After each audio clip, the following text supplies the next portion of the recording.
दादांचं जीवन मला जवळून पाहण्याची संधी मिळाली ते सगळ्यात पहिल्यांदा जेव्हा आमदार झाले आणि त्यानंतर ऊर्जा राज्यमंत्री झाले तेव्हापासून त्यावेळी महाराष्ट्राच्या विधानमंडळामध्ये मी होतो आणि त्यांची आणि माझी अतिशय घनिष्ठ मैत्री झाली।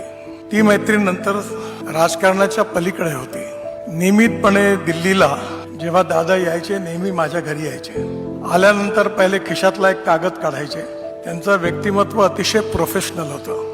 ॲडमिनिस्ट्रेटिव्ह ॲबिलिटी जशी होती तशी डिसिजन मेकिंग कॅपॅसिटी पण होती, विकासाची दृष्टी पण होती आणि कठोर निर्णय घेण्याची हिंमत पण होती, लोकाभिमुखता होती आणि योग्य सत्य असेल तर सत्य म्हणण्याची ताकद पण होती। आणि त्यामुळे अनेक वेळा तेव्हा जे विषय निघायचे, पालखी मार्ग बांधत असताना अडचणी यायच्या, प्रत्येक छोट्या छोट्या गावातले प्रश्न ते लिहून आणायचे आणि सगळे प्रश्न ते सोडवून द्यायचे। मला ते म्हणाले की पुण्याकरता तुम्ही काहीतरी करा।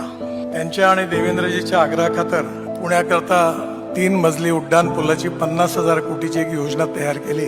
ती मंजूर झाली आणि मी त्यांना फोन केला की महानगरपालिकेची निवडणूक झाली की तुम्ही आणि देवेंद्रजी मिळून आपण भूमिपूजनाचा कार्यक्रम घेऊ। तो त्यांचा माझा शेवटचा फोन।